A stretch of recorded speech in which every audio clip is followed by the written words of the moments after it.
Well, it's been a number of years, but I got a little update on the Studebaker. It's got the original engine put back in. It's not the original engine that came with the car from the factory, but it's the original engine that was in the car when I bought it. So it's a 259 V8, and it's in really, really good condition internally. The thing looks like it's brand new. The only reason why I pulled that out is because I thought it was locked up, which it wasn't. It was just the starter hanging up, and one of the cylinders had a lot of scratches in it. And I had pulled the heads, and I looked in there, and I was like, oh, this engine's locked up. The cylinder has some scratched heads, or the heads have some scratched cylinders. So I honed them out, put new rings in the affected pistons, and away she goes. Runs good. Let's see here. I got new wheels. Those are American Racing salt flat wheels, and new tires. And the coolest part about it is I put a 4-speed in it. It's a Borg Warner T10 4-speed. I got a tachometer now. And underneath I have a new drive shaft. I had to cut out there was a carrier bearing in here, and that's the mount for it. Somebody had put in a split drive shaft for whatever reason, so I had to cut out the mount for the carrier bearing, or the cross member for the carrier bearing. And I just got the U-joints. It's also got new leaf springs underneath it, and a Dana 44. And so I'm going to start it up and drive it for the first time since I've made these changes, and let's see how it turns out. Also, for all you real keen-eyed Studebaker people, you probably noticed this in a boost gauge. It's because I got the McCulloch supercharger from a Golden Hawk that's going in here, and I got all the stuff that it needs to install. So it's just a matter of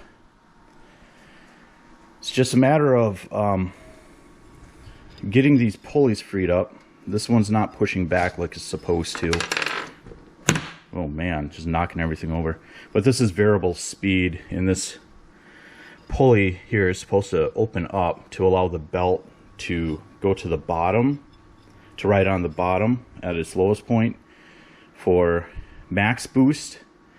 And then there's actually a solenoid in here that allows air into an air piston that pushes this closed like it is in this position, which allows the belt to run at the highest point, which is low boost. And right now it's stuck on low boost, and I'm not really sure of the condition of this thing. It turns, you know, when you turn it, it feels all right, but I'm trying to get all this off, and it seems to be seizing place. There's a bolt here. You pull that out and pull this cup out, and this is supposed to slide straight out, but for whatever reason everything's hung up. So that's why I don't have that installed yet. I want to go through it, make sure everything looks good, and then it goes on the car.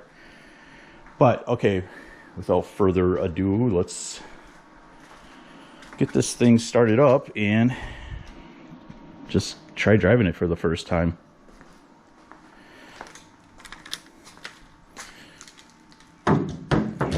Now, when I left it last, I left it in gear.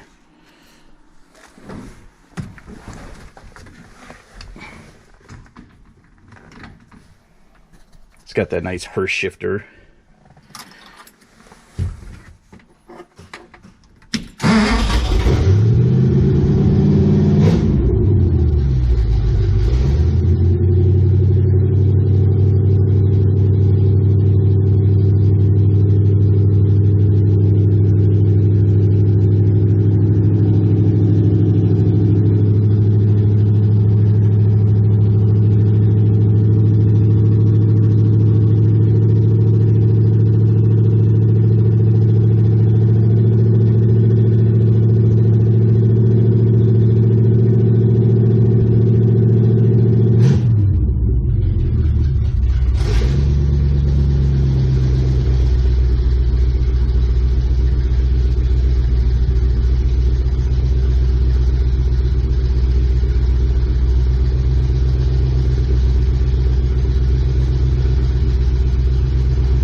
we go.